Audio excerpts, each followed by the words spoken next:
What's the deal, people? It's your boy Big Star, Raw Sports. RawSports.tv is the website. Raw Sports Films is the YouTube channel. Appreciate y'all tuning in for another classic episode of Legends Week. This is actually the week 4 or season 4 finale. My man Ty Shine played at Seton Hall with tons of legends. You know, had a great high school career, college career, and beyond. He's going to get on here and tell his story for Legends Week, man. So salute to Ty Shine. I see you just joined, Ty. Send me the request so I can accept it, and I'll pull you right in. Here we go.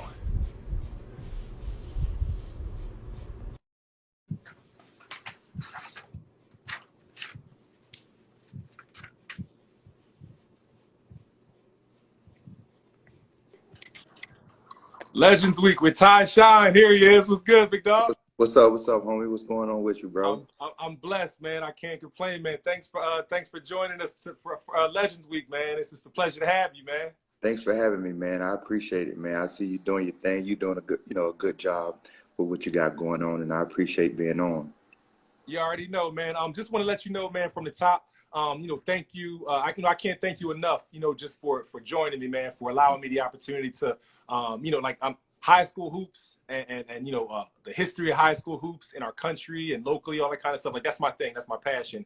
I'm in love with the old school and not letting go of those memories and those classic moments. You know what I'm saying? So, thank you for the opportunity to allow me to, help to solidify your legacy, and also to educate this generation of who Ty Shine is and was. You know what I'm saying? Because individuals like yourself, you paved the way for a lot of these young cats, and a lot of these young cats now are trying to get to the places that you were.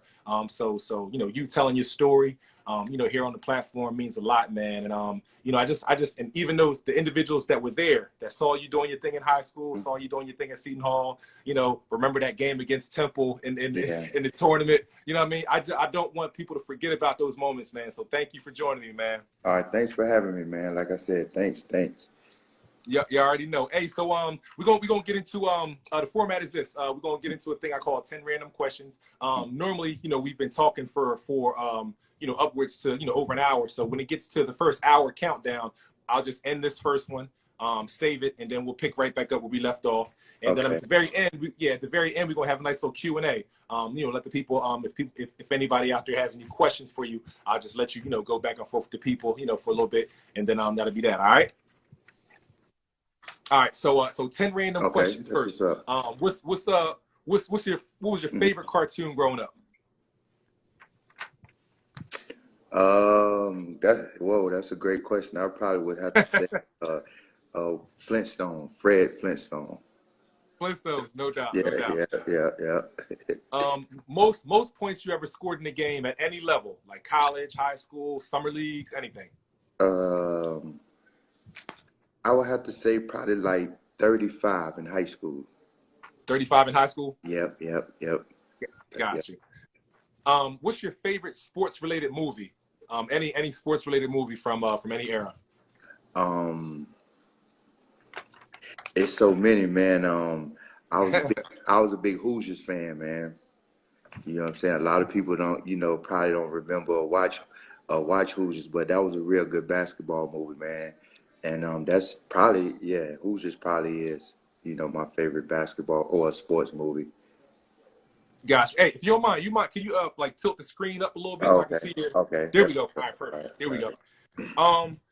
Tell me, because you played with my man Tootie, from here in PA, John Allen.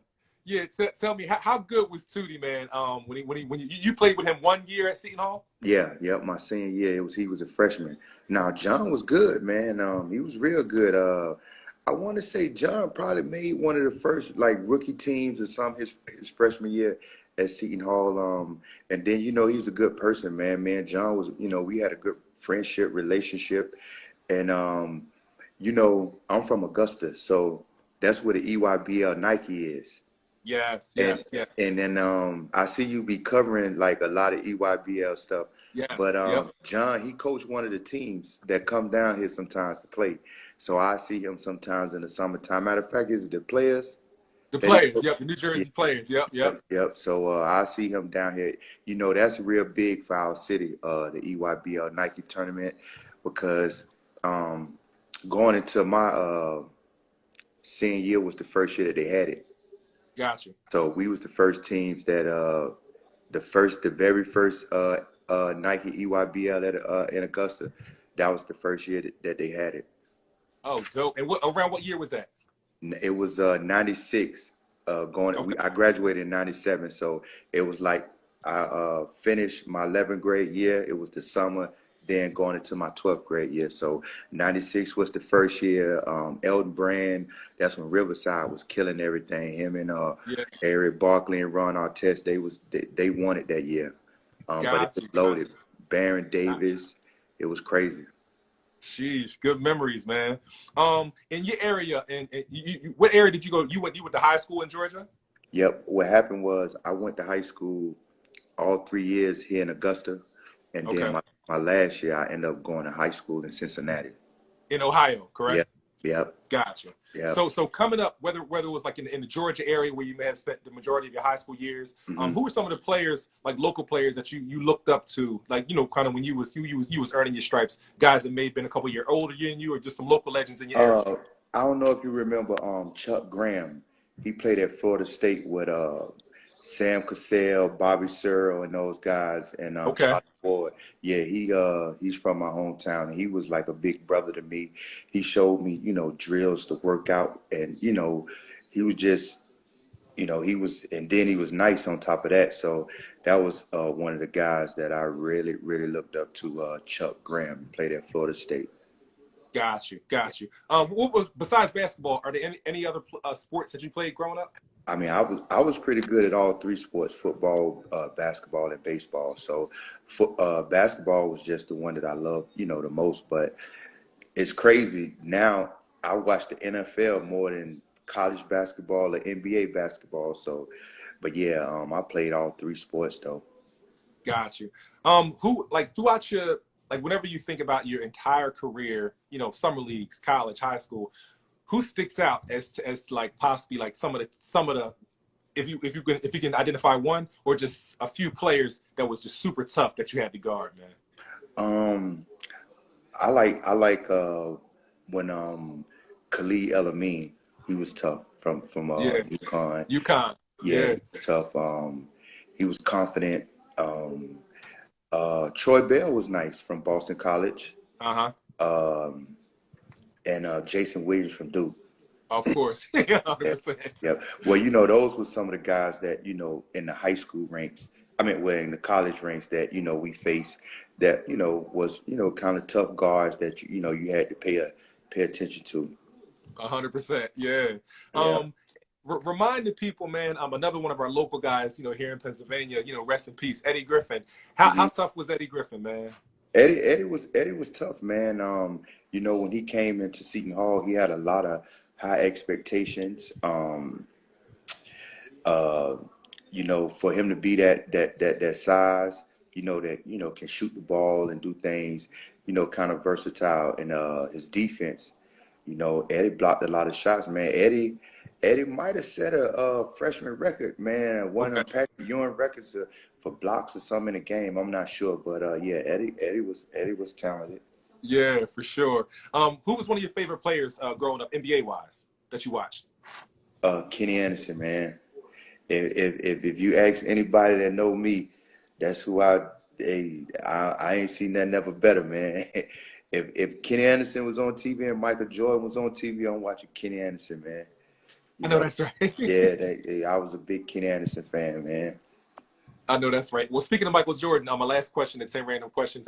Was you paying attention to that the Last Dance series? Yeah, I paid attention to it. I watched it. Gosh, what was something that was seemed interesting to you during that series, or something that kind of stuck out, or maybe something that you didn't know prior to? I didn't know how the Steve Kerr incident, like at practice when he I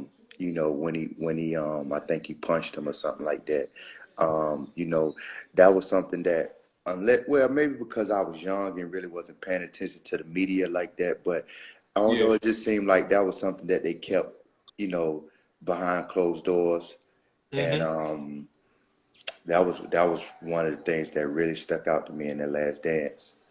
Got you, got you, got you. All right, we're gonna get into it, man.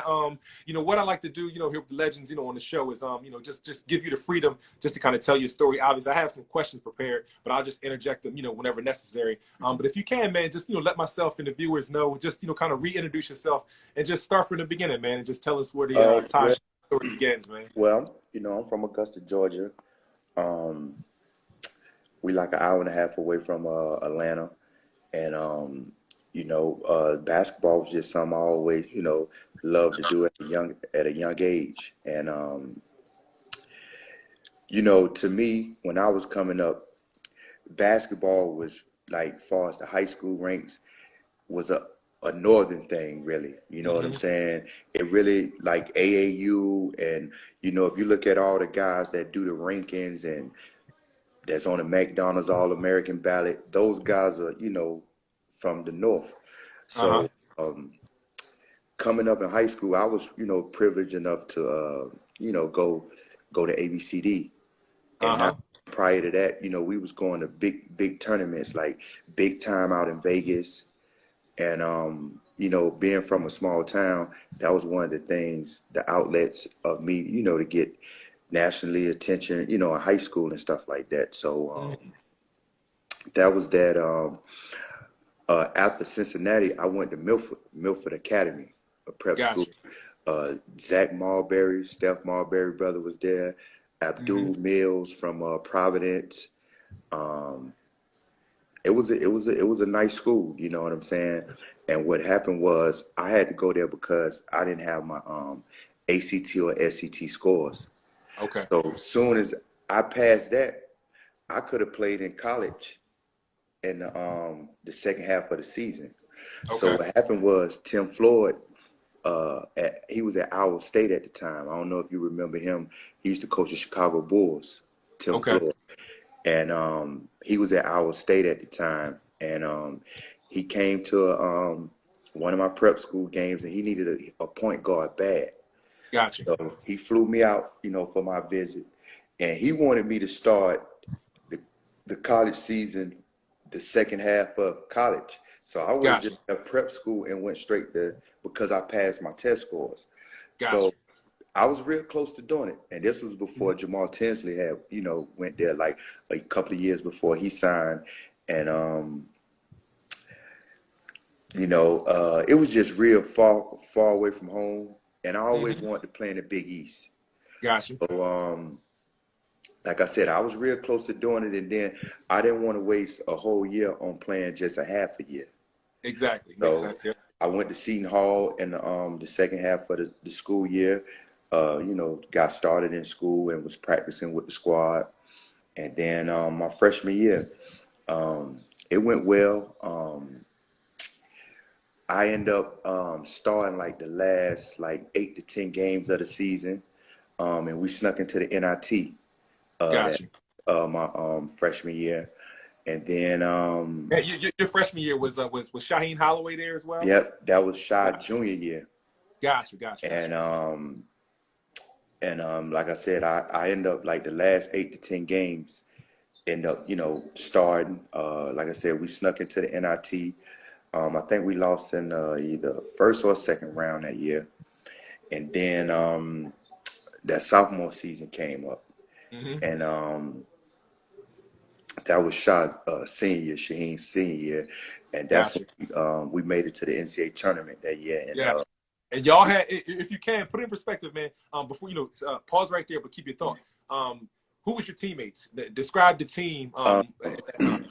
Because we y'all had had a great team then, yeah, man. we had Shaheen Holloway, McDonald's All-American, MVP of the game. He was Uh-huh. MVP of the game that Kobe Bryant played in. Mm-hmm. He got MVP of that McDonald's game. Gary Saunders from Harlem. He went to Rice High School with Felipe Lopez. Uh, Uh-huh. we had um, Sam Dallenberg from the Samuel six. Dallenberg, correct. Yep, Yep, yep, yep. yep. Sixers, yep. That was his freshman year. Matter of fact, Mm-hmm. I think Sam might have set that freshman or broke the freshman block list in a game. Um, Okay. yeah, I Got you. think Sam. It would Um, make sense for Dallenberg because that was his thing, blocking shots yeah, and everything. Yeah. yep, I think it was Sam. Then we had Darius Lane from Minnesota. He was like our scorer. We had Greg Morton from what's that high school in the Bronx? Kareem Reed and all them went to Oh, St. St. Ray's. Raymond. St. St. Ray's. Raymond. Yep, St. Yep. Ray's. And so they had a real rich tradition basketball, school. Uh, but one thing about it, I talk to Shy about this all the time. Coach Amica did a great coaching job that year. He's Hmm. at University. Get me to thinking. Harvard. He at Harvard now. Okay. But yeah, he played at Duke, but he did a great job, and we was real versatile that year. We had a lot of guards. We had Rimas Karkanis from Lithuania. He played. Yeah. He was an Olympian. He played in Olympics. Um, and defense was our thing that year. We was tough on the defensive end. I thought we could match up guard for any team in the country that year. 100%. You know what I'm saying? Guard for guard. If Shy wasn't clicking that night, he had somebody and myself that So we was pretty loaded in that spot, and then we had got some help from Sam, to clog up that middle and become Hmm. a defensive presence. So we end up playing Oregon, our Okay. first game in the NCAA tournament, and Uh-huh. Shy came down and hit the layup at the buzzer, and that's how we Yeah. beat him. And Got you. then the next game, we was the 10th seed. We had to play the number 2 seed is Temple. And Temple. the thing about it was, you know, that's who I had winning it that year. Temple was loaded, man. They Yeah, for was sure. loaded, man. You had That's Lane Greer, right? That was Sanchez. Lane Greer, right? Yeah, yep, Lynn Greer. Matter of fact, I bumped into Lynn last summer because his son comes down here playing the EYBL. Um, Exactly. who he play? I think he played for Takeover. Don't he? Did he play for DC Takeover? His son? I'm not sure exactly which teams. I know he has switched teams. I believe. Uh, I believe so. Something like that. Yeah. okay, Yep. well, yeah. And Lynn Greer, Mark Karcher, Uh uh, huh. they was loaded, man. Like I said, I thought they was the best team in the country that year, to Uh be honest. huh. And early on in the game, they jumped out on us, and Yeah. Shy rolled his ankle, Yes. and Yes. you know, and after that, that's what gave me that game right there. What really, gave me my name. Um, and it was like Coach Amica had the best of both worlds when he had, myself and Shy. Shy was more, the up north dribbling, ball handling, dishing type guard. I was the more, the shooter. Uh And huh. me and Shy talk about this to this day too. If he wouldn't have got hurt, we probably wouldn't have lost because that was more of my strong suit at shooting. Uh And huh. and I think the next game we played in the NCAA tournament, we played Oklahoma State. And Yeah. I think if he would have played, we would have had a better chance of winning that game. Even though, it was a real close game. We was winning a lot of the game. And Uh huh. so we lost to Oklahoma State in the Sweet 16 that year. They had Desmond Mason. Desmond Mason. Yep. Yeah, he won a dunk contest one year, I think, when he's with the Sonics. Uh They huh. him, Gottlieb, the little point guard that do on ESPN, that do the analysis on ESPN, Doug Gottlieb. He was their Okay. point guard. Okay. I think Sutton was their coach. So they was a sound, strong defensive team.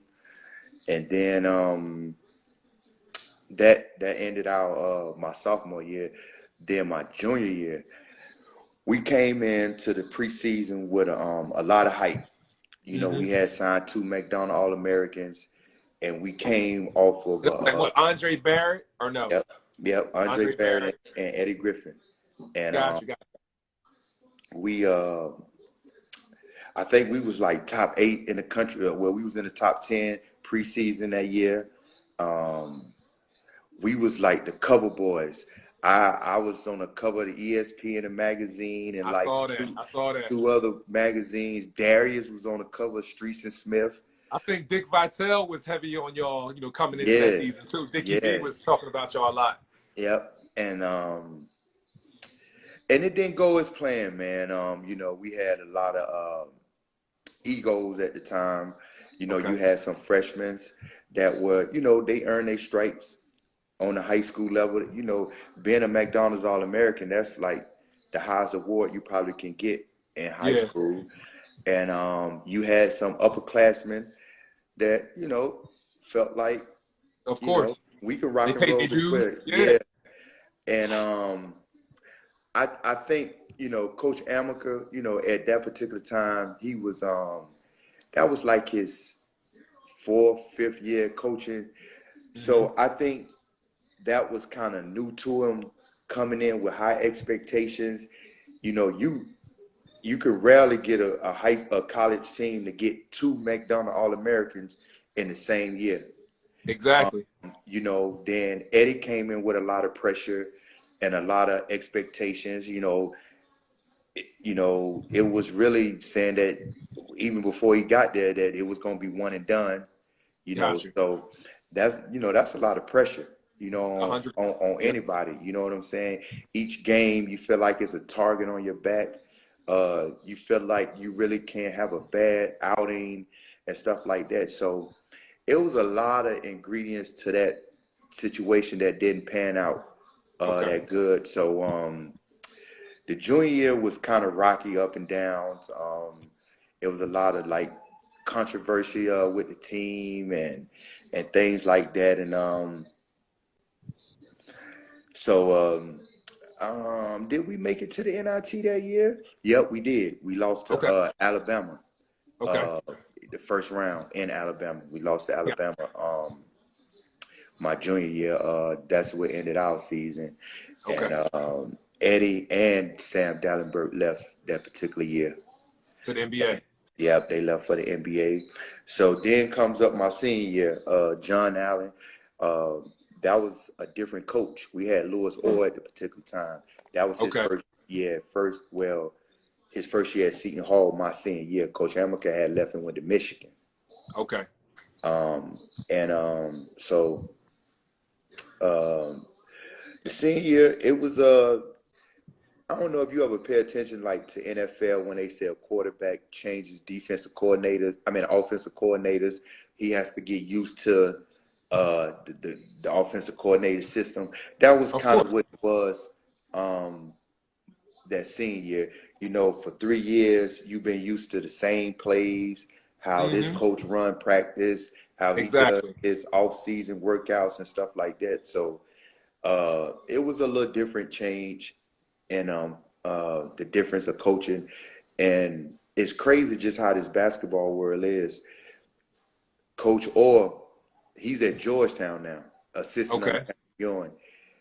He went to the same high school that I went to in Cincinnati. Hmm. Where I went to his high school, or vice versa, whatever. He went to Uh-huh. the same high school that I went to in Cincinnati. Got And you. so I don't think we made it to the NIT that year. And so after that, you get on your grind,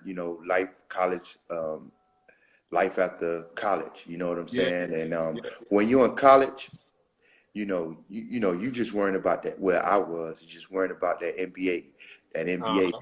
So it was like a culture shock, man, really after that, man, because now, you got to send film places. Yeah. You got to do this now. And you like, damn, man, I ain't think it was going to be like this.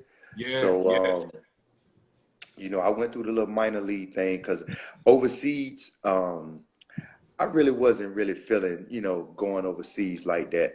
I felt Hmm. like, if I can get with a right situation and get in front of some scouts and coaches that, I could prove that I could play in the NBA.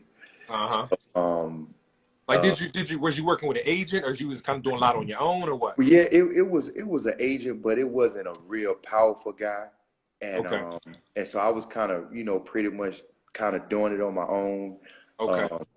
From a few people that I knew, like I don't know if you remember Michael Curry that played for the Detroit Pistons. He was Uh-huh.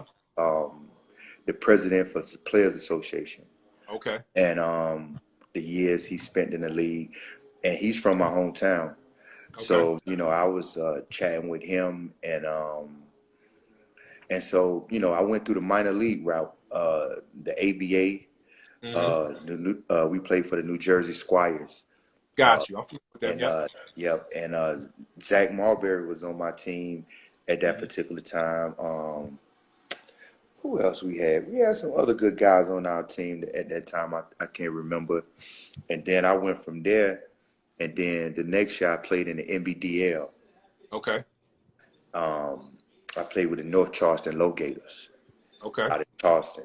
I did a year with them, and I liked the D League at the time. It wasn't like how it is now, to where the teams, it's like baseball in the minor leagues. You Yeah. under like a farm system.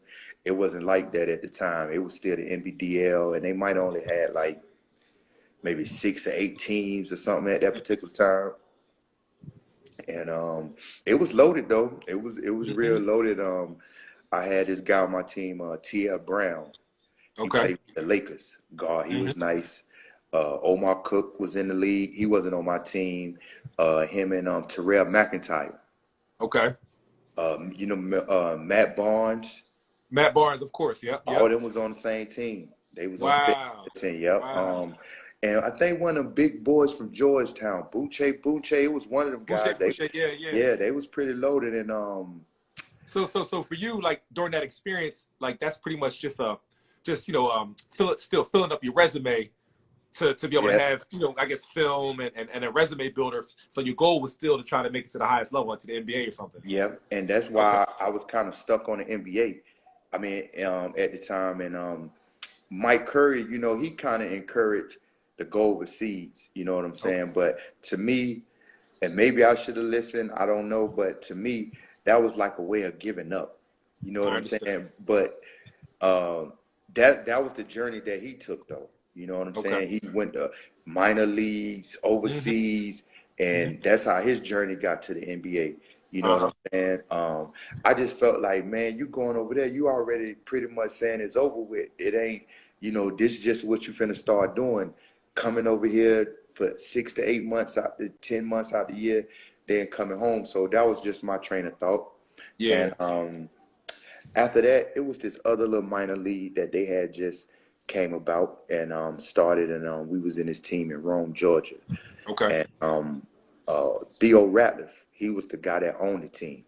Oh wow. Okay. Yeah, yep. And after that, man, I had my son, and then it was just time to buckle up. Then. Yeah. Yeah. Yeah. Yeah, Yeah. yeah, Just yeah. curious during those during those like the D D League and all that kind of stuff. How were you playing? How were you Oh, how I were you was performing? doing, yeah, no, I was really doing good, man. And at that particular time, they really wanted to focus on the guys that had did a year in the league or did some time in the league. Those were the guys that they kind of wanted to be the forefront with minutes. Uh-huh. And the guy that I was playing behind, because I didn't start the season with them right away. I came in like the beginning, early part of the season, and like I said, T.L. Brown was the starting point guard. And the year previous before that, he was with the Rockets. He did a whole year with the Rockets with Steve Francis and Cuttino Uh, Mobley. He yep. did a whole year with them, and then make the team the following year. So they sent him down. So he was getting the bulk of the minutes, but he got called up, I think, to the Hornets or something like that. Okay. And then I got it. Well, I was doing good when he was there. It was frustrating because it's like, you could be out there, but at the same Mm-hmm. time, and I mean, but Tia could play too now. You know what I'm Mm-hmm. saying? He could play. It wasn't like I couldn't play. It was just that he did his year. So at that particular time, those were the guys that they was kind of trying to cater to because, you had 3 levels of contracts then. You had Okay. like a 26,000. So you had like either one or two guys on the team that can make that. Then you had the B level, which was like maybe 18, 15 or something like that. And then the last one was 12. Okay. So those guys that, had those NBA stamps, they was the kind of guys that was getting first looks. Like, I don't know if you remember Corey Benjamin that went Okay. to Oregon. I think he did like a couple of years with the Chicago Bulls. Okay. He was on the squad. You remember Ime Udoka that played for the Spurs? He their assistant coach now. He Okay, was on got you, that got you. team. Yeah, he Okay. he was on that team. He did like 2 or 3 years in the league after that. Mhm. So Curious, were there any times where you thought you were kind of, I'm sure, like, amongst your peers, you hear your homie, one of the teammates, yo, I got that call. I'm going up. You know what I'm saying? Like, were there any times where you kind of got close or thought you would possibly, have the opportunity to uh, get called up, or it, no? if no, and if it did, most of the times it came from the coaching staff. Okay. That they was letting you like the Hornets. They look, they Yeah, interesting. thinking Looking about it at and you. Got, stuff like that. So got you. if they did, they never, said anything to me about it. Okay. Yep. Got you. Got you. So, I think a few seconds ago you had mentioned you had your son, and then Uh, is that kind of when your professional career was yep. kind of coming to a close at that point? Yep. Yep. It did Okay. actually. And at the end of the day, I looked at basketball. It took me a lot of places, man. It took me out of the country, Mm-hmm. a couple of times. And college, I played on this all-star touring team, and we went to Mm-hmm. Italy. Italy. I think I did when I was doing my research. I saw that. Yeah, I saw an Yeah, article about yep, that. yep. Robert O'Kelly from Wake Forest was on my team. Casey Davis from Duke. Uh, Reggie, what's Reggie's name? He was on that St. John's team. He was on that Riverside team too. Reggie Jesse from Okay. St. John's. He was on that squad with us. Um, and we went over there for like a week. And Mm-hmm. to see when I was like, man, I don't know if living overseas is thing, man. Yeah. You Got you. it, Got you. it was rough, man. But we was in a nice part of the country. It just I don't know, man. Maybe I didn't give it a shot, but that was doing when I was in college. One of my Okay. years, I got selected to go play. But the game of basketball, it has its ups and downs. It taught you things about life. Mm-hmm. Um, and I had a hard time, facing after basketball because I felt like, I got some raw deals in certain situations. And it made me, kind of dislike the game Okay. and kind of not not like college basketball and stuff like that. And it was kind of frustrating. Yeah. Um, I went through it. I ain't gonna sit here and lie to you, man. Like Mhm. it would be times that I couldn't sleep because I'm thinking about incidents that happened in college that could have went another way and this, that, and the third. So I was real, angry with the game, man. For Yeah. I'll say probably like 3 or 4 years, man. Probably longer than that. Mm-hmm. And I had this guy that I used to work out with at the Y, just to stay in shape. And he Uh-huh. like, man, Ty, you know. You can't look at it like that. You got to move on. And the knowledge that you learned from all your years, you got to Mm-hmm. pass that to your son and people Mm-hmm. behind you. And that might be your blessings, Of course. Yep. or Yep. your way, your path away. Uh-huh. Yep. And, I really thought about it. When he said, I'm like, man, you know what? This kind of makes sense. Mm-hmm. So now, that's one of my passions a little now, the motivate and train kids. We train kids now, and then I coach my son's AAU team. Yeah, no So doubt, no yeah, doubt. so and because I grew up into basketball. I was a a water boy trainer when I was a young one, a young Mhm. bull, at the Augusta College, the Division I college that was here. So I Uh, used to go on the road with them. I just been around the game, and around the game, of course. Yep, yep. I was one of those players that I was a student of the game, Mhm. too. I just didn't just watch it. You might have some people that just watch it and just talented enough, but they don't just watch film, just study different things.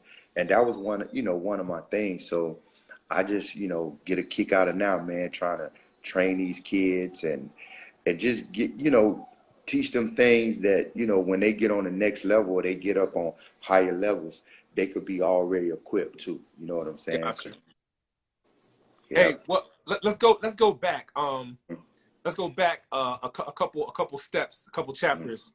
Go back to your high school days. During your high school experience in Augusta and or in Cincinnati. Mm-hmm. Yeah. What are some of your most memorable experiences playing high school ball? Whether it's like some big games you had, some Yeah. players you went against, anything. Okay. In high school, it was just my rival. Coming up, we was rivals ever since we was fifth grade. You remember William Avery that played at Duke? Yeah, yeah. Yeah, that was me. We came out the same year, and Gotcha. his high school and my high school was rivals. And you remember Ricky Moore that went to UConn? Yes. He won a national championship on Khalid. He with your boy Richard Hamilton. Yeah, Rip and Khalid. Yeah, Yep. yeah. He was on that. He started on that team. Number 21. They went to the same high school. Okay. They was in the backcourt together. And when we would play them, it'd be like standing room only, one of them, That was crazy. Yeah. So that was one a special moment when we used to play them. And then when we used to play, I don't know if you remember Vontigo Cummins that played at Pittsburgh. Yeah. He did like 3 years in the league too. When we would play them, you know what I'm saying, packed gyms, because we was guys that had national attention. I felt like Ricky and Vontigo, they came out the same year. Now you should have seen the game when they played. Oh, wow. This might be the craziest high school game. I mean, wow. ever. Wow. Yeah, because they was like two of the big dogs, and they was nationally ranked like high. Like they should have been, if they, put it this way, no disrespect to New York City, or if they would have been from New York, yeah, they would have made the game. At least one of them. But they had a hell of a class now. They had Marbury, Chauncey Billups, Shamgard, Wayne Turner. So that was that 95. To me, that's the best high school class ever, 95. Yeah, 95 definitely was loaded. I definitely remember the 95 McDonald's All-American game. That's when I graduated, 95. It was crazy. That Sharif, you remember Sharif Abdul Rahim? Of course. He from Georgia. That's why Rick or Vontigo didn't get Mr. Basketball of Georgia, because Sharif got it. You know what I'm saying? But yeah, man. So anytime we played those guys, it was always fun. And then it was for bragging rights, and you playing against somebody that's like, it was crazy. The scouts was coming out. Like Rick, because I do the little podcast thing sometimes, and we do the little local guys that just like you said, man, to get a young guys inspiration, and of course, just learn knowledge of the game. And Rick, he went to Nike his senior year, and Garnett and Ron Mercer was on his team. Gotcha. But I didn't know Vontigo went to Nike and Adidas that year. Adidas was loaded. That's when Marbury and all them, Robert Traylor, all them boys went to ABC. Trailer, of course. All them boys was at ABCD that year. And Vontigo went to, because at the time, it used to go on the same week. Okay. They used to try to fight to see who was going to get the best players. Okay. So Nike, Vontigo went to Nike for 2 or 3 days, and then came to ABCD. And talking to Ricky, when I did him in the podcast, he said he hated that he went to Nike that year. But you be having plugs. Your AAU coach is a Nike guy. You know how this stuff. So you're kind of obligated to do so he was. And I think Bob Gibb, one of them Nike guys, was one of Ricky guys. So he stayed at at Nike that year. But I went to ABCD. I seen you had what's the name of them on here? Marvin O'Connor and Jared Kears, exactly. Yeah. They was at ABCD when I was there, and then I used to play against Jared in the Big East. He went to West Virginia. Uh-huh. Yeah. Hey, ABC. tell me, stay there for a second. Tell me about those. That was gonna be my next question. Tell me about because these kids, all they know was like the AAU experience. Like they don't know about like the Nike camps or like how they work, like the ABCD, all them kind of camp. Tell me about what you remember from the ABCD. Who are all the players there, and just anything you remember It, from that. it, it, it was crazy, man. Like, okay, on my team, I had Robert O'Kelly, the guy I told you that went to Wake Forest. Uh-huh. I don't know if you remember him. He was a little stocky, little strong guard. He was good in the ACC. He went to Wake Forest. He was from Memphis. Gotcha. And Okay, I got to then, see his face. yep. Then I don't know if you remember Tony Harris. He was a Okay. McDonald's All-American, little short, light-skinned guard that went to Tennessee. Okay. And he was, like I said, every time him and Elamine would play, whether it was high school or AAU or in Okay. tournaments, they will always be about to fight. So Tony Harris was on my team. They set Uh-huh. this game up for the last game of the night because they know all the coaches was gonna be there. Because they was like, Baron Davis, Elamine, Tony Harris. They was like the big guards in our, in my class. So they Uh-huh. set this game up for the last game of the night. Everybody there, everybody there. And they was about to fight. And Wow. Tony Harris got kicked out the game because they split the minutes up. Okay. You play this amount, he played this quarter. So it was good for me because he got out and it was early in the game too. And Uh-huh. I wanted to go up against Elamine because I'm like, man, listen, to be the best, you got to go up there and you A trying to hundred get your percent. name, and that's he had his Tracy McGrady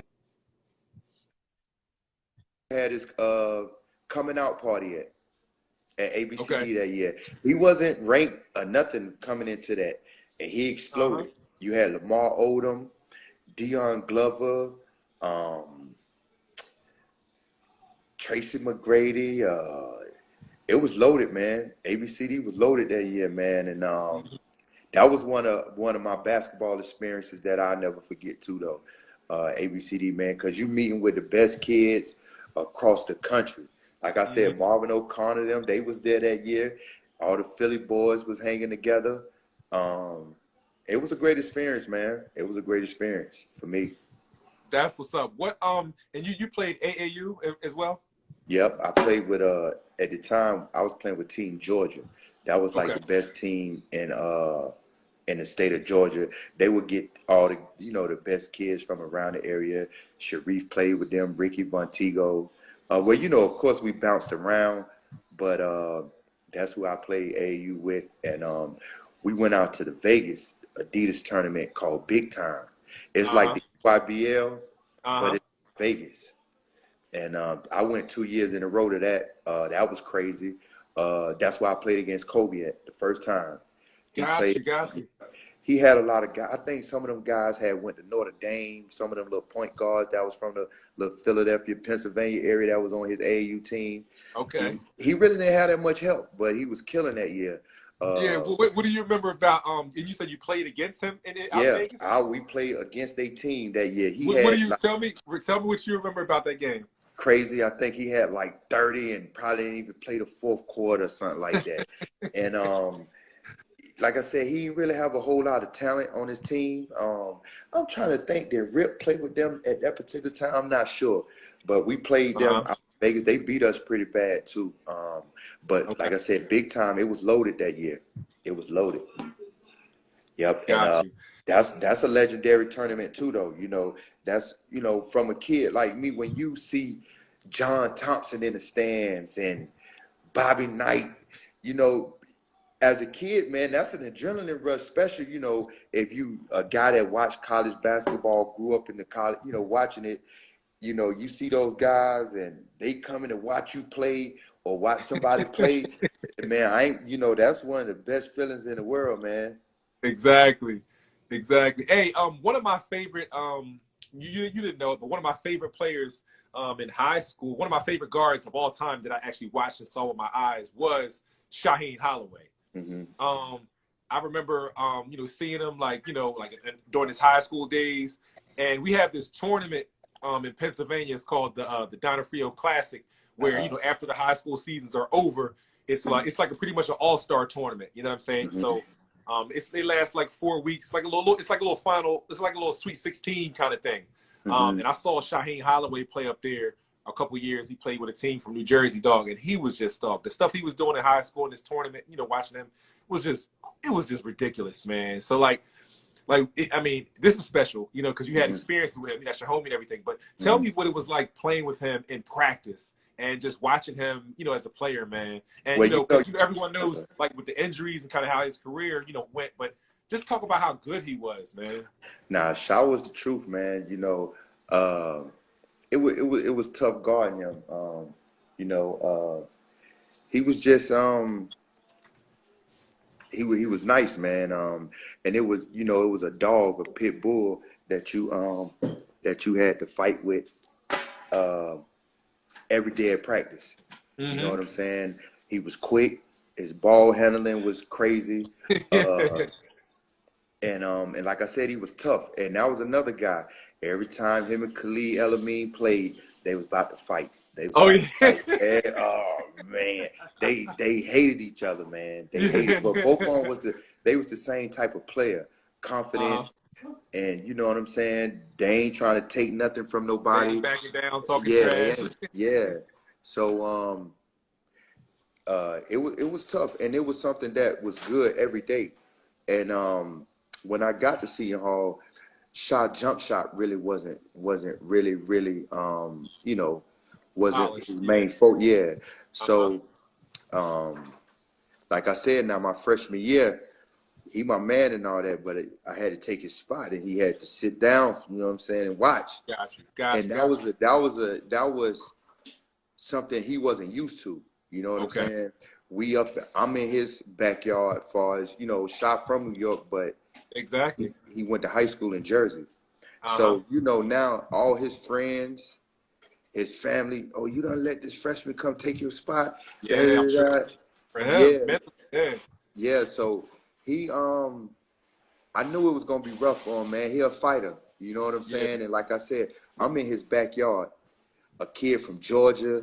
Come on, man, you can't. How you know what I'm saying? You know how Northerners, New Yorkers, and New Jersey, know how they are. New York is like considered the Mecca. You know what I'm saying? Yeah. So that summer, man, he went down and trained. It's at this facilities. It's real popular for tennis. They had this workout guy, and Shaw stayed down there the whole summer. And he came back, and I ain't gonna lie, man, I couldn't guard him. I couldn't stay in front of him because he got his jump shot then. So it made life real rough, and I tell him all the time, man, because Shaw, I don't think ever had a coach that would challenge him and get into stuff when he messing up and challenge him. So Coach Amica did that. Yeah. And then Shaw had a backup to where, like, listen, if you get out of line now, or you know what I mean, you know what I'm saying. So Coach Amica challenged him, and he came back his senior year, man, and that was the year he guided us to the tournament. He was our leader, man, and by him stepping his game up the way he did his senior year, that was the reason why we had a successful season that year. No lie. He came to play, I mean, the whole season long, man. He carried us that year, man. Yeah. That's what's up, man. And I just hate that the injuries messed him up, man, because Shaw, he really had a good shot of playing, man. I thought he just, them injuries, man. Yeah, I think each year Shaw played in college, he missed games because of an injury. You know what I mean? Whether it was 2 or 3 games. He just, some guys, they go through that. Yeah, that's crazy, man. I appreciate all that, bringing back all the memories, man. Hey, talking about your, once the basketball chapter of your story, started to close out, and you talked about, just kind of having, a couple years after, kind of having some difficulty, just, with the transition. At what point did you, start to become comfortable with, with life after basketball, and then what helped you kind of get through that hurdle? Well, I also found something that, that was equivalent to me as basketball, and that's I'm a promoter. I'm in the club entertainment business. Okay. So that was kind of the same thing, and that was something that helped ease the life after basketball, and then seeing my son and wanting the best for him, and I feel like me coaching him is a good thing. Well, giving him some knowledge of the game, and that was just one. Those were some of the things that just helped me. Like, you know what, it ain't that bad. You know what I'm saying? Because not to jump subjects, No, no, you good. You good. I what I told you when those freshmen came in that year. Hmm. I'm a believer, man. I think they need to change the rule to these kids sticking in school at least 2 to 3 years. Okay. Now, I am big on, these NCAA, these colleges making all this money, and these Hmm. kids are only getting a scholarship. I don't know what they can do about it, but I do think is some type of something that they can do financially to help these kids out. Of I course. do, Yeah. want to start off by saying that, because at the end of the day, you go to college to better yourself, to get a better job when you get out of college. So it's hard to tell a kid that's this close to making millions of dollars to stay in school. I mean, Hmm. let's be, real here. Of course. So, Especially but talking about possible injuries and all. You got to get yeah, it when you can. Sometimes. Yeah. yep. But I think the mature level, and I also think it's messing up the college game, and it's messing up, in my eyes, the NBA game. Hmm. Because just hypothetically look at if what's my man name? Went to Duke, went to the Lakers, now with the Pelicans. Play like Durant, Brandon Ingram. Okay. Gotcha. Ingram. Yeah. Gotcha. Gotcha. So just imagine if Brandon Ingram would have stayed at Duke 2 years, 3 years. Hmm.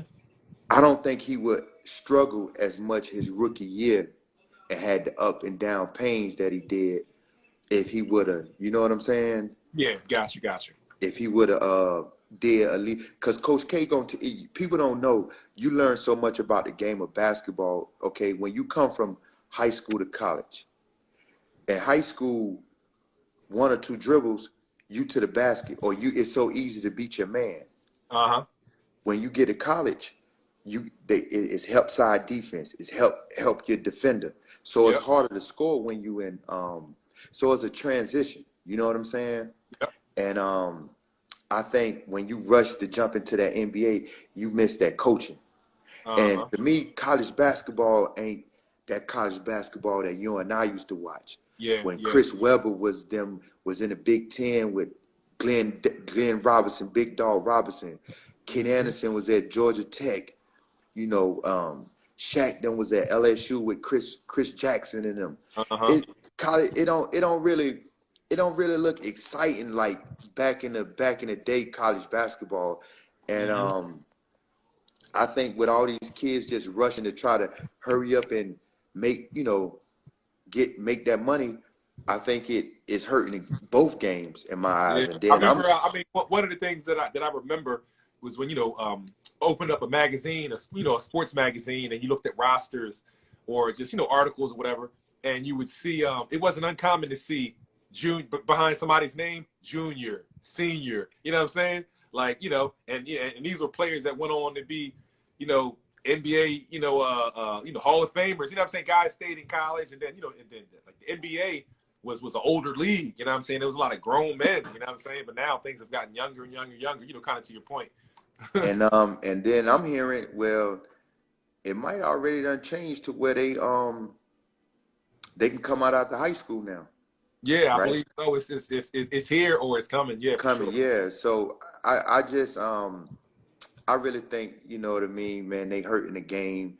And then, this AAU thing, man, is becoming a real big business, man. 100%. You know what I'm saying? It's becoming a real big business. So what's going on too, the coaches, well, they want the college coaches to stay out of the AAU places and get back to going looking at kids in high school, High at school. high Yeah. schools. Yeah.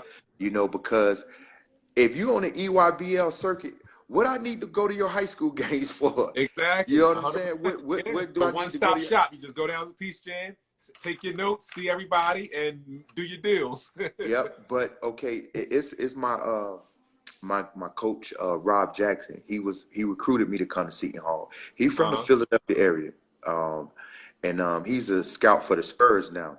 And Okay. I talked to him about you know, about that situation, and he was just saying he would rather, if he was a college coach, he would rather go watch a kid at practice in high school and at his high school game, because he might feel like the EYBL might be of a one-on-one isolated, you know, Hmm. isolation ball. It's not teaching you help defense where to be at when the ball is on this side of the court. So that was his take on it. But this AAU thing, man, it is a big business, man. It is a big business. 100%. You 100%. know? Hey, that's a good time. This right now is a good time for us to take a quick break. What I'm gonna do is, because I forgot to, mention. I think I mentioned Instagram. We're counting down on the first hour. So Uh-huh. what I'm gonna do is I'm gonna end this one, save it, and we're gonna come. I'm gonna come right back in like 30 seconds. So come right back Okay. to the page. As soon as you see I go live again, send me another request. We're gonna pick up. All right. Just want to thank the guests. All the people sitting that are tuned in, watching with us, man. I appreciate y'all. We're gonna be wrapping up pretty soon. But anybody like my man Rich Boat Knight. Y'all come right back, man. If y'all have any questions for Ty Shine, I'm going to have a nice little Q&A. You let the people answer some questions, all right? All right. All right. All right, come right back. All right.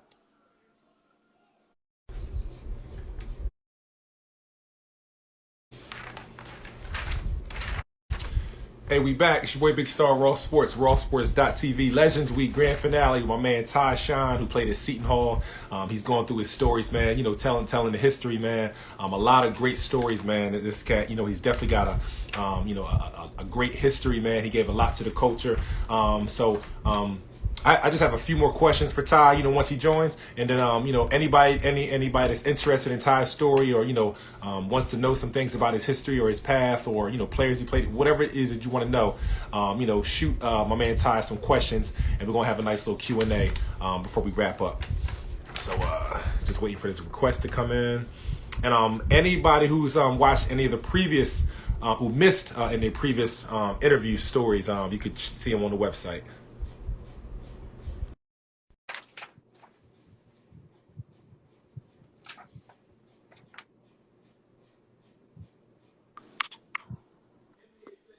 All right, hey, so help me to understand throughout your entire journey, of basketball. What are some things that the game has taught you just about life, about yourself, and just some takeaways, from your basketball experience?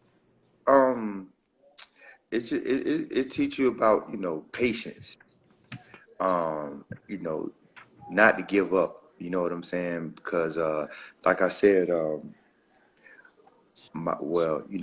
backing up Shy, my first 2 years, because when I was getting recruited to go to Seton Hall, they, was telling me that it was a possibility that, he was going to break out and leave. Okay. So, that it didn't work out that way. Oh, So, so that was a part of the recruiting conversation. yeah, Whoa, yeah, whoa, because talk about that real quick, because okay, well you got to think now. Shy had a killer freshman year. exactly.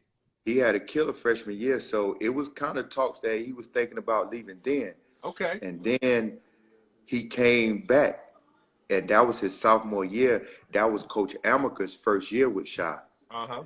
And it went kind of rocky, but Mm-hmm. it was still, whispers that it was a possibility that he was gonna leave. Uh-huh. So that was one of the, the selling points of me coming there.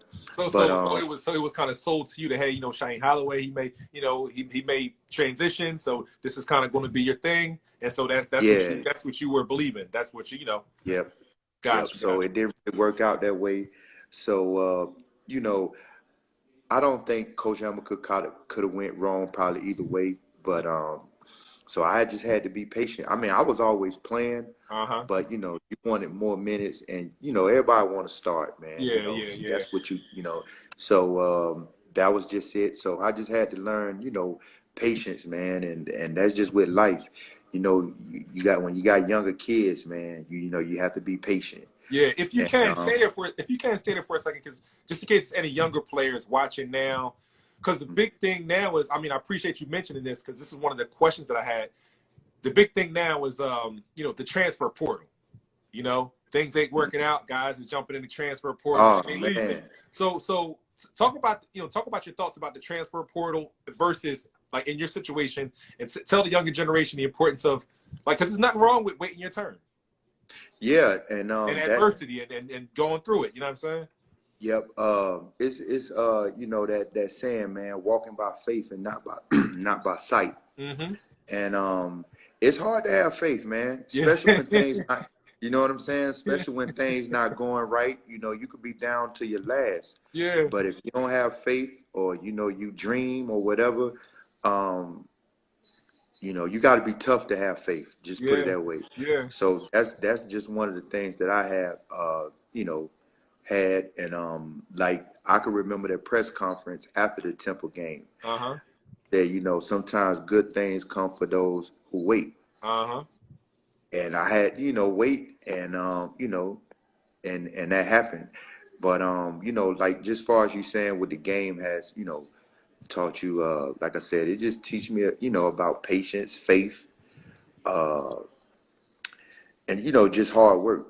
Mm-hmm. Because when you get on those levels like we've been talking about today, you gotta be talent just ain't gonna get you there. You're gonna have to work, because Mm-hmm. it's just Khalil El-Amin is in the gym working, Shah's in the gym working, Mm-hmm. everybody is working. So you got to do that. But this transferring thing, man, like I said, man, the game just I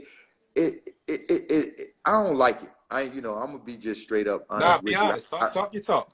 Yeah, I really just don't like it. I could just,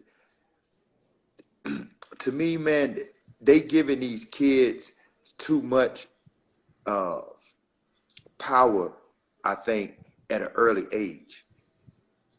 And you got these kids that they project. It's too many kids coming to college, and all of them projected to be one and done. So so listen. So now when you do that, everybody is out for themselves. Yeah. Yeah. It's just like AAU. If you just hypothetically say your son plays for the Tim Thomas Players, Mm-hmm. be honest. You don't care about winning. Uh-huh. You want him to get his looks. That's right. One ultimate goal. Get to that money. Yep. Yep. College is becoming more of that. Uh-huh. Listen, it's just an audition for me. I don't care about nothing else, Yep. and because this is the bigger picture. That's right. That's And right. that and I went through that in college, man. And I guess that's why I had so much a strong passion of dislike for the game, man. Uh-huh. Because I seen it. These kids, he say he's coming in and it's gonna be 1 year. Uh-huh. So now you're not coaching the way you coach the Yeah. previous years. So Uh-huh. now you just coaching for this kid. What Uh-huh. about your other guys? Exactly. Now Exactly. he might have a bigger name, this, that, and the third, but you done said forget the team, and you just worrying about this one kid getting him to his shot. Yeah. Gotcha. And I've been on a team to where that happened, and Uh-huh. it caused us the team. Gotcha. It caused us a team that was talented, as very talented, and then you had your coaches relying on younger guys. Uh-huh. You know what I'm saying? When you get to college, man, pretty much almost everybody can play Yeah. some type of way. You're Uh-huh. not on those big stages for no reason at all. Exactly. Some people are better Everybody than did others, something but to get there. yeah. So now it's more than talent that separates a player now. Mm-hmm. You got to have IQ. Of course. If the ball over there, why am I hugging my man and we all the way over here? Uh-huh. You see what I'm saying? Yep. And that's just like I said, man, it really made me hate it, man, because it's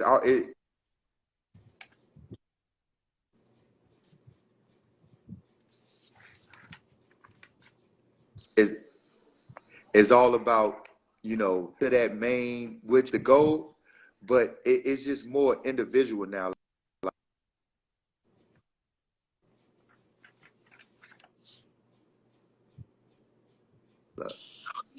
Yeah, Hey, now reception was breaking up a little bit.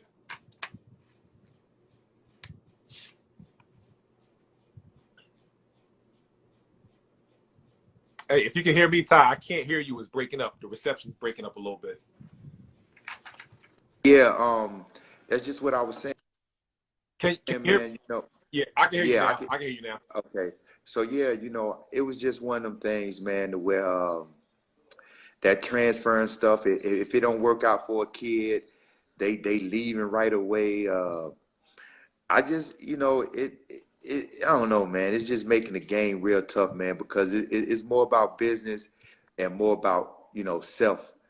And when you have that in anything you do in life, when it's just particular about everybody is just gonna think individually. Uh-huh. And and I just think that's what's causing the game. If you know a kid that had to stay in school, if he know he had to stay in school 2 or 3 years, you'll want to get back to watching Big Mondays on ESPN again. Exactly. Exactly. Uh, whatever, Terrific Tuesdays when the Big Ten got 2 or 3 games. You don't see that no more, man. Yeah. To me, it's more NBA games on TV now than college. And it was It used to. awesome. One of the things that I enjoyed about college basketball, like when I was in high school watching, was if it was a freshman that was going to, Georgia Tech or, whatever, then the next year he's a so after that freshman year, you hear, okay, you watching McDonald's All American game to see what players is going to Georgia Tech. So you're like, oh man, this kid Georgia Tech gonna be playing with that sophomore, that that guy that, you know what I'm saying? So the guys, players, big time players cross paths in college on the same team. But now, like the one guy, when one's coming, the other one's leaving. You know what I'm saying? So, but a Yeah, lot of big time players played together in college because they were sticking around for 2-3 years. You know what I'm saying? So yeah. it You made got it to more think. You got exciting, to man. think. Chris Jackson and Shaquille O'Neal and Stanley Roberts Mm-hmm. played at LSU together, man. Yeah, yeah, You know what I'm saying? yeah, You got two big 7 footers yeah, and a crazy point guard. You know what I'm saying? yeah, And I just think that's what college is missing, man. I really I doubt it because it's all about the business now. yeah, But 100%. I just wish that was one of the things that, you know what I'm saying, that they would, take in consideration. I think it'd be best for both sports. You know what Got I'm saying? Like, look at Alonzo Ball. uh-huh. We was, we ready to almost write him off. Yeah, yeah. Now, think about this. What does he get criticized most about, especially when he first got in the league? What's the number one thing he get criticized about in your eyes? Uh, Shooting. Okay, great, right? His shooting. They say he can't shoot, right? Uh-huh. Where he was shooting from when he was at LSU, when he was coming across half court, Oh, right? he was. I mean, but he had the world going crazy. He was throwing them things up from half court, just all over the And they place. was going Like, in. We weren't worrying about his shot then, not right? at all. Ugly, ugly and all. We, They praised it. okay, ESPN, that was the media. They not, loved it. and that's confidence. Uh-huh. That's confidence. It Uh-huh. ain't his shot. Those are why you drafted him so high, because where he was shooting the ball from. Exactly. So now, if he come into the league after year 3 or 3 years in college, Uh-huh. we looking at a different player now. Uh-huh. Yep, His, yep. just say his senior year in college would have been his freshman year in Uh-huh. the league. Yep. We looking at a different player now. Mm-hmm. True. You know what I'm saying? So that's just my thing. I know them guys want to get paid. I would want to get paid too, bro. I mean, as Yeah. far as like making millions. But Uh-huh. I just think, and then I think there's a couple of guys that rush and jump out there. The draft was weak and they got drafted high. They got drafted higher than what they really are, their talent level. And Mm-hmm. then they only do 3 years, the guaranteed 3 years on their contract. Then you don't hear about them no And more. that's it. Yeah, yeah. They You know what I'm disappeared. saying? Yep. So that's just my thing, bro. Hey, so again, reflecting on, your career and your path and everything, are there any things, I guess a two-part question or however you want to answer it, are there any, not I don't like to use the word regrets, because I think everything happens for a reason. But in the event that Yeah. you had a chance to have any do-overs, or are there any things that you wish that you could have done over again? And if you could have given your high school self some advice, knowing what you know now, like kind of what things would you say? That's a great question, man, because I tell kids now that's getting recruited that you go to these coaches, you don't dance around what you want, what you looking for, as far as going to a school, and uh, and go to a school where you are the number one option. Okay. You know what I'm saying? Where it's about you. You know what I'm Mm-hmm. saying? Because at the end of the day, I didn't know coming from Georgia, going up north, how powerful New York, New Jersey basketball is. And when I say that, from the high school ranks on up, Uh-huh. you got to think, like I said, back in my era and on down, everything ran through New York City. They had the best AAU teams. Mm-hmm. So now the world has kind of caught up to that. If you Uh-huh. look at the best AAU teams now, you got CP3 down in North Carolina. You know, the DC, Maryland, and Virginia area, they always be good. They always been good. You know, they dominating AAU right now in my In eyes. DMV Now, area, it's definitely popping. yeah, yep. So, but then you got teams like Each One Teach One in Florida. Uh-huh. You know what I'm saying? So AAU basketball is migrating all over now. If you really look at it, it ain't really no strong AAU teams in I mean, they got good teams, but back in the day coming up, Gachos might have had Kenny Anderson and Yeah. Jamal Mashburn and all them. Yes. You don't really hear about Yeah. Gachos or Riverside or anything like that now because the Yeah. world pretty much Kind of has, caught up. caught. Yeah. Yeah. Yeah. So when I was coming up, New York City was still running, running it. And just hypothetically say like Coach Amaker, the players is what's popping in Jersey. Uh-huh. They get the best players out of New Jersey. Of course. Yeah. I'm a college coach Uh-huh. in New Jersey. Yep. So I don't want to make this AAU coach mad at me. Mm-hmm. So if he send a player over my way and I mistreat him, I might not get. Anymore. So now, am I coaching the right way? Mm-hmm. Or am I coaching, am I tiptoeing, dancing around Yeah. this star player feelings because I don't want to get in his shit because he might get mad and I can't go back to his high school because he go to St. Pat's or he go to Rice or Yep. one of Yep. these legendary high schools that produce players. Uh-huh. Yep. So I don't regret that. Like you said, I don't like using the word regret. You Exactly. learn, you live, and you learn. Because I met some amazing people at Seton Hall. I had some of the best times of my life at school.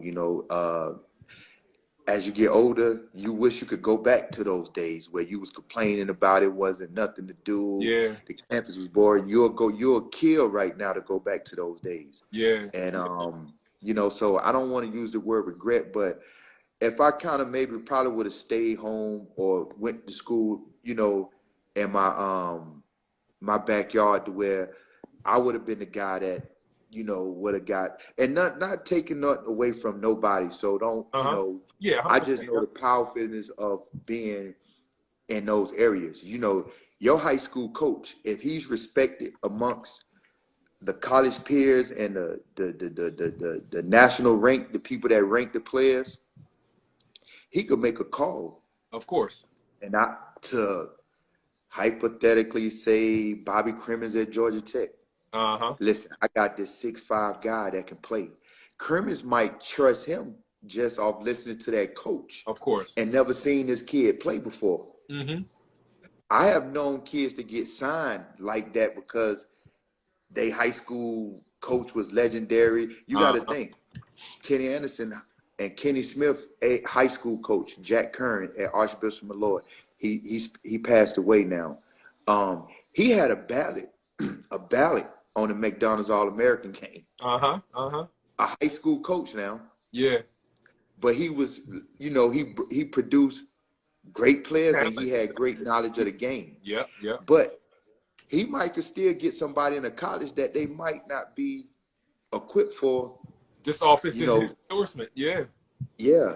So I got a chance to really see how strong the AAU and high school was in New York City and Jersey at that particular time, you know. Gotcha. But that'll be the only thing that I might say that, you know what, if I could start over and maybe do that maybe a little different, I probably would have. Got you.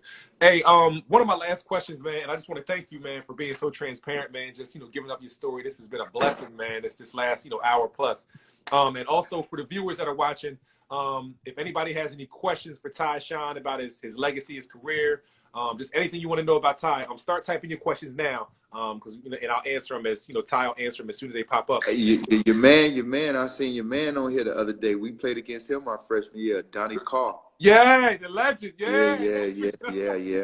Because I think he might have led the country in scoring one year, or was one or two or something like that. Yeah. His freshman year, I think the first half of the season, he led the country in scoring. He had no less than 30 plus a game. He was killing it.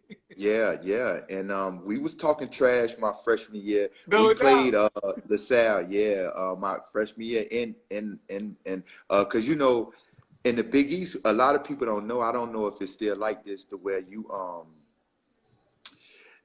had to play in arenas that had a certain amount of seats. Okay. And if you notice, a lot of Big East schools play in NBA arenas. Well, was when I was in school. Like St. John's played at the Garden. Okay. We played with the Nets. Well, when they was the New Jersey Nets, we played at the Continental Airline Arena, where the Nets, the New Jersey Devils, and all that.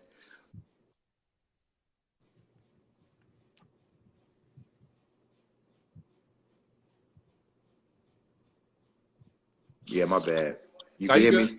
Yeah, I can hear you. Yeah, you back. Yeah.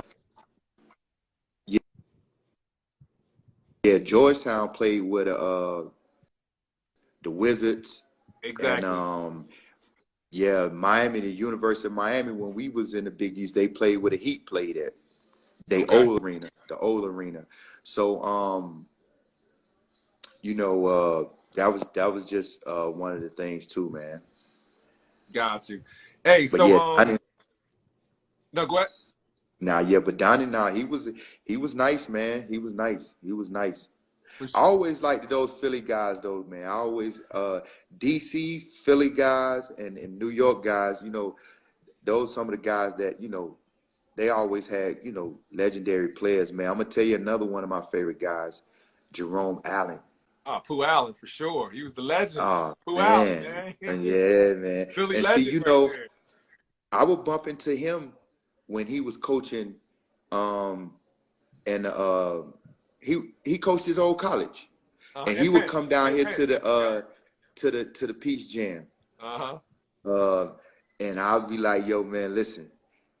Everybody want to give Sham that credit. That's the Pooh Allen, man. That's the Pooh Allen right there. Sham, my man. I'm cool with Sham. I love Sham. But no. That's the Pooh Allen. I seen the first time I seen him do that, it was the college guys playing against the pros in the USA, one of them USA like Olympic joints. And he hit Kevin Johnson with it. Hey, please go look that move up, man. I will. Hey, please. I'm gonna tell you that it was better than Allen Iverson crossover on Jordan, man. Trust and believe me, man.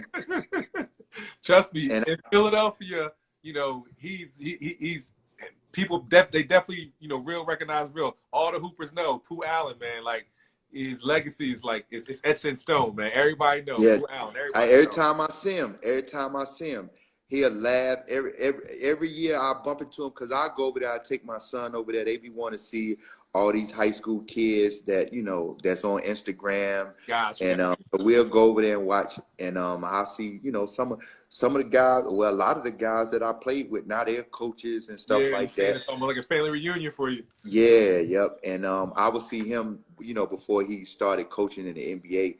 I would see him over there all the time, and we would, chop it up and kick it. And I liked him as a player, though. I used to watch him at Penn. Of I used to course. stay up and watch him and record his games. Like No doubt. I was a real big Jerome Allen guy, man. Oh my goodness. No I used to, doubt. and then I guess too, I used to just like, you know, I'm the type of guy, and I really believe that I was one of the first guys that started wearing zero.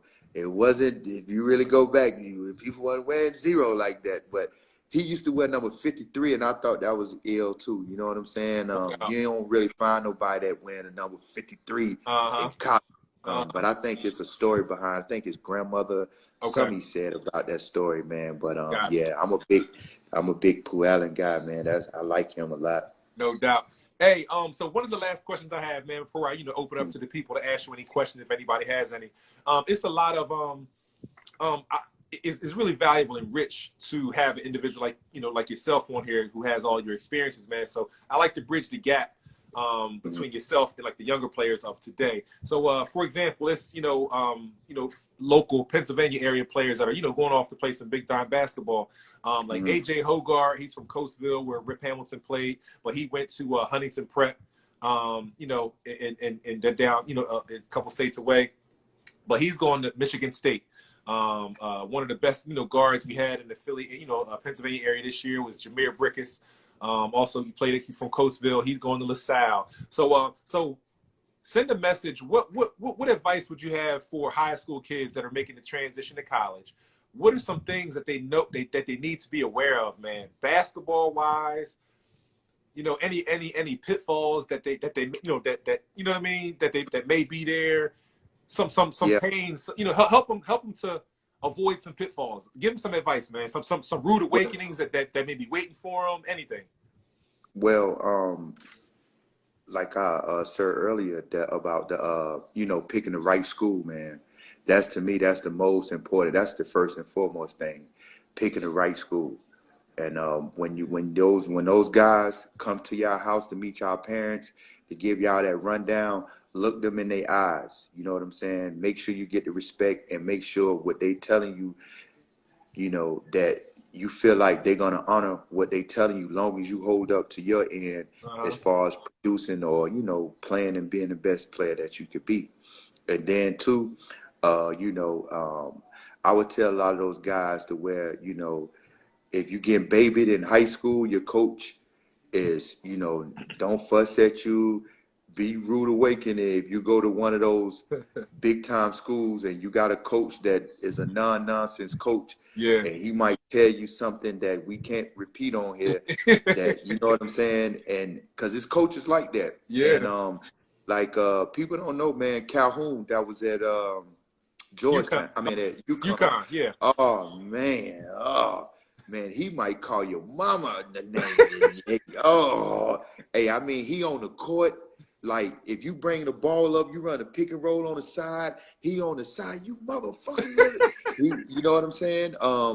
Coach Huggins, Yeah. because Cincinnati was recruiting me when I was coming up, and Okay. he was at Cincinnati instead of West Virginia at the Yeah. time. And he was a hard-nosed coach. They practiced 3 hours every day, but he was ill though. You could curse back at him. Okay. Danny Fortson from Philly, right? Danny Fortson. I'm not sure. I don't think Okay. so. I was going on my visits and going to their practices when they had him at Cincinnati. Okay. And yeah, you motherfucker, shit, man. He let his players curse back at him. Gotcha. So Gotcha. that's one thing too, man. You're just gonna have a tough skin. And nowadays, man, don't get caught up into the names of these Uh-huh. schools. I'm going to a Kentucky. Mm-hmm. I'm going to a North Carolina. Nowadays, with this internet, these phones, and Instagram and social media, going to these schools, these big name schools, that ain't, if you want to go to LaSalle. I mean, me personally, if I was a coach, I'd be trying to get at one of these black schools now, because I think that's going to be a new trend now. I think I seen something today where LeBron's son posted one of them black colleges supposed to be like the lead pick for him. Okay. You know Okay. what I'm saying? And if this thing and it could take off, because at the end of the day, we got the power. 100%. Yep. We got the power. We just don't know it because they got the value, the money. You know Mm-hmm. what I'm saying? Mm-hmm. But we got the power. If Yep. they start transitioning, going to these black schools, when these black schools starts going to these NCAA tournaments, more money coming to the school. More The money, campus get more big. television time, more sponsors, Yeah, everything. yeah. CBS gonna Renovations be on going. campus. Yeah, CBS gonna be going to Norfolk State Yes, yes, instead of Poly Pavilion. You know what I'm yeah, saying? yeah. They gonna be going to Howard. Friday Do night, you're gonna see North Carolina A&T versus, you know what I mean, versus Howard. yeah, You know what I mean? Yeah. yeah. So right now, and I like I said, and then too, man, I think the kids at the mid major get taught the game better than these high echelon schools. Pay attention to this. Mm-hmm. Kentucky. Everybody rip and rave about Calipari. He get these one and dones, da da da da da da. Notice when they get to the finals, Uh-huh. the final four or the final game, they always lose the team that had guys that been there 3 and 4 years. Uh-huh. When they lost to what's that, Wisconsin Okay. one year Mm-hmm. with Jimmy Jackson's son, I think. Okay. All those guys were 3, 4 year guys. Mm-hmm. Veterans, If yep. you notice, Larry Bird, when he was in charge of drafting for the Pacers, Uh-huh. he said he didn't like taking kids, that Mm-hmm. he liked taking 4 year kids. Seasoned guys, And yep. it's a difference, bro. Trust and believe me, man. It's a difference. I know some kids, they come in with a talent that you just can't deny it, Yeah. but not most of those kids are like that. You know Uh-huh. what I mean? Yep. They need coaching and stuff. So, that would be my thing, man, is just don't get caught up into the schools neither, man. Nowadays, wherever you go at and you doing numbers and it's in you, look at John Morant. Yep. You know what I'm saying? So if you going somewhere, go with where you want it and where you gonna be almost like first priority. Gotcha. And that would be my advice on a kid going from college to high school. Gotcha. Hey, I appreciate it, man. That's pretty much it. I don't have any more questions, man. So, hey, people, for anybody that's viewing right now, if y'all have any questions for my man Ty Shine, ask away. Anything that you want to know. I see my man Miller just jumped on from the Miller Report. We here with my man Ty Shine. We about to wrap up. You actually jumped in on the Q&A section. Hey, Miller, if you have any questions for my man Ty Shine, it's a perfect opportunity. If anybody has any questions, just type them at the bottom of the screen and Ty will answer them. Hey, what high school? What high school did Donnie Carr go to? Roman Catholic, Broad Street, Broad and Vine. Okay. Yep. Roman That's Catholic. that's where Mark. No, they went to Simon Gratz, right? Marv and Jarrett went to Simon Gratz.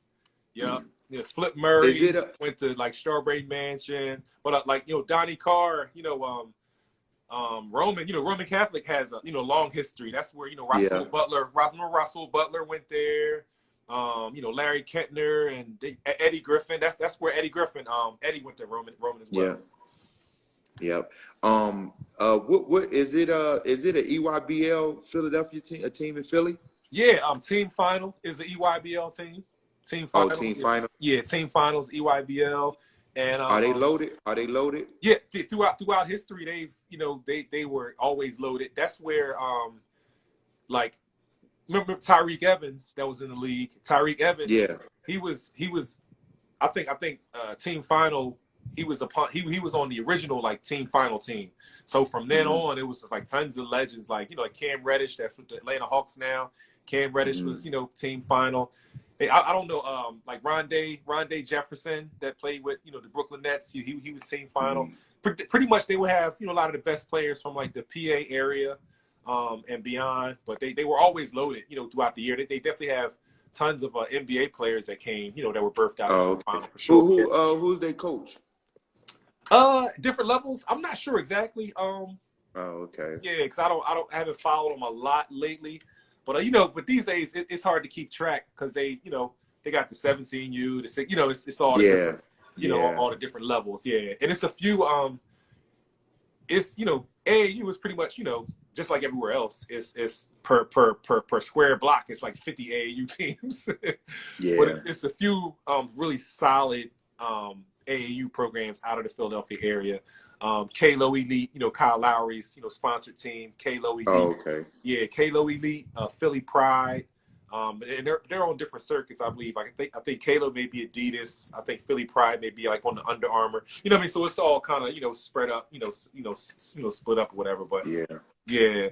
Hey, so if don't nobody have any questions, I just have a few things. What were some other offers that you received besides Seton Hall? Iowa State, Cincinnati, and Georgia. Got you. Do you ever Yeah. think back like, dang, what if I would have went to Georgia, or Yeah, I think about all that. I think about it all the you would have been time, the man. hometown guy, man. Yeah, yep. I think about it all the time, man. Even if at Cincinnati, Got you. Oh yeah, you got always you. say, who your favorite player in the NBA currently? I'm a Westbrook guy, man. I know a lot of people, some good, some bad, but I just I'm a Westbrook guy, man. You know what I mean? That's my favorite player right now. Got you. Appreciate you, Yeah. Joey 18, for that one. One more thing, man, and if anybody else types any other questions, you can go there. But my last question before we close out, if nobody else has anything else, we just got a legend that joined. Oh, this is a treat. Right before we close out, my man John Linehan. Yeah. Hey, that's my man though. Hey, John was me and John was cool, and John was another guy, man, that I'm gonna tell you too, John. I be doing my little podcast too, and Vontigo Cummins brought you up in our podcast because I asked him one of the questions you asked me about who was some of the tough matchups that you had, What, in and college? somebody said you should start a film Oh, somebody said I should do an documentary. Eddie Griffin documentary. Yeah. Oh, okay. So yeah,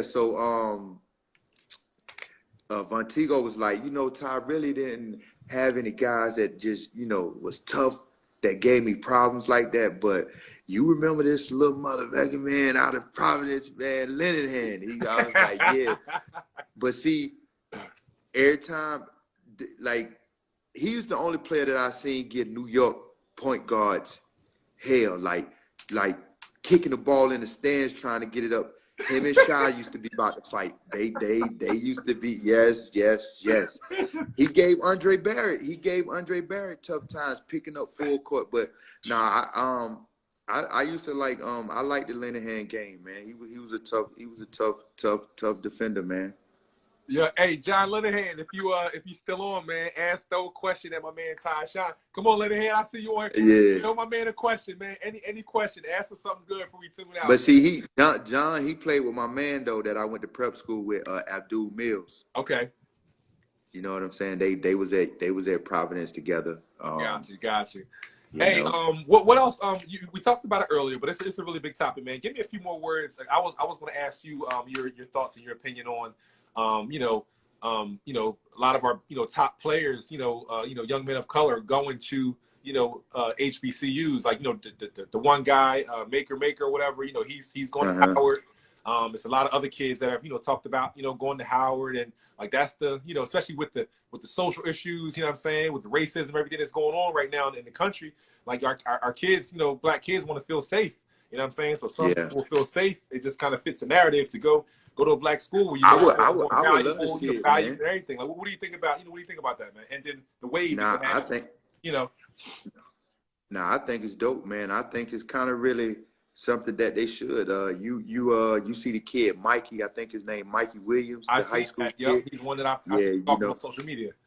Yeah, and I just know, man, when we went to the Sweet 16 that year, I seen how things change at the university. Oh, this building is being built now. Okay. Oh, the locker rooms are getting redone now. Now y'all got the projector screens. Okay. Like, I think we might have had the best basketball locker room at one particular time, man. After that sophomore run, yeah, We had the movie theaters, the big boy lockers. I'm for real, man. Yeah, No, I no, believe it. I our believe locker it. room was And that's one of crazy. that's one of the areas where the HBCUs have struggled over the years is financially. You know what I'm saying? Like the Yeah. funding hasn't been there. Like the facilities are, you know, some of them, the facilities are not that good. The gymnasium, the you know, the locker room. It's like, you know, they playing on grass. You know, they playing on, you And know. see, that was one of the things that I thought that might be hard for the black colleges, because of the facilities. Just like you said, man. When after we went to the Sweet 16, man, you should have seen our locker room, bro. It was crazy. Like we had a movie theater inside of the locker room where we went and watched film at on a big screen, the big boy roll down screens. No doubt. You know what I'm saying? It was I don't know if you remember Joe Forte that played at North Carolina. Uh-huh. He used to come up to the school and work out with us in the summertime. Gotcha. And he went in our locker room and he was like, "Yo, what the?" And I'm looking at him like, "Dude, you come at from North North Carolina, Carolina. yeah. I know y'all." You know what I'm saying? But this was probably, I think Coach Amica probably was one of the first guys to start that. So I'm quite sure it's all over the country now. All the schools get it. But that was one of the things I was worrying about with the black colleges is that, when you bringing these kids on their recruiting visits, when they looking at the facilities and things like that. So I know, but once one person started, it's a lot of people with money and big background, famous people that went to these black colleges. Yeah, they want to When support you and see it. once, you got to think homecoming weekend. My cousin played at Delaware State. Del State, and he would talk about, he would talk about homecoming week. Mm-hmm. So just imagine homecoming week at a black college when you got some of your black actors and actresses that went to these places. Now because now they want to come back. They want to give now. So it'll be beautiful, man, if it can if it can happen. Yeah, it's definitely a beautiful thing, man, and way long overdue, man. So, unfortunate, but it's a lot of positive things that are going to come out of this, man, for sure. Yeah. But hey, that's pretty much it, man. I just want to again thank you, man, for your time. Thank you for being so transparent, man. Any last minute things you want to say before we tune out? Nah, man. I just thanks for having me, and I just want to tell you, you keep it up, bro. People love to hear stories from old heads or just people that played back in the day or whatever term you want to use, and you get different knowledge from different people. I was listening when you had Donnie Carr on here when he was talking about a Kobe story. Yeah. You know what I'm saying? So you give people a chance to hear that, and people be like, "Oh shit, oh so that's dope." I mean, yep. So thanks for having me, man, and maybe we probably can do it again, down the line, bro. For sure, definitely. I'll bring up some different topics. And if you come down here to the EYBL, I think they said they supposed to do it in when because they missed it for this year, in July. So I think I heard that it's supposed to be in either October, November. They supposed to be doing it because a lot of kids missed out. This was a big year for us up in class seniors, man. So from what I'm hearing, they want to try to reschedule it. I don't know how that's gonna work out, but hopefully they do. And if you come down, man, hit me up, man, and tell my man John Allen I said what's up. I definitely will. John Allen, he told me to tell you what's up earlier, so it's mutual. He said, Hey, one last thing. I need to get in contact with Shaheen Holloway, man. I need to get Shaheen on the show, man. If it's anything, I definitely do that. Help me make that connection. I greatly would appreciate it. I put his number in your DM when we hang up. So I was in when he was coaching at Seton Hall. Where's he coaching at now? St. Peter's. Yeah, he the head coach there now. He got coach of the year. Oh, did he? Yeah, he got coach of the year. That's what's up, man. Good for him, man. That's dope, man. But when he was coaching at Seton Hall, I had spoke to him on the phone, and but we lost we lost contact, and I wasn't doing this at the time, but I was, talking about just maybe linking up with him face to face and doing an interview. We lost Yeah. contact, but I would But love now I'm to gonna get tell back you in this. contact with He Shy, don't man. Shy don't do social media, man. I He know he don't have does no it. He definitely yeah, does it, man. So I probably yeah, just had to save that and still keep it linking up with him yeah, face to face and you're yeah, saying face to face for an interview, man. Hey, yeah. shout out to my guy who just joined, my man Khalif Wyatt. Hey, were you watching the TBT, the basketball tournament that was on? Nah, I didn't get a chance to watch it. I Well, seen Well, Brotherly some Love, Brotherly Love played my man Khalif Wyatt, 27 points. He killed it, man. That's Leaf Buck right there. Leaf Buck won. That's oh, Khalif Wyatt. okay, yeah, yeah, Temple yeah, yeah. I Star, see man. him, I Temple see him. Star right there, Oh, okay, man. okay. Yeah. Yep. Well, hey, Ty, I appreciate the time, man. Just like I said, we definitely want to stay in contact, man. God bless you, and just keep doing what you do, man. Legends Week. I appreciate you, big dog. All right, same here, bro. All right. All right, take it easy. You too. All right.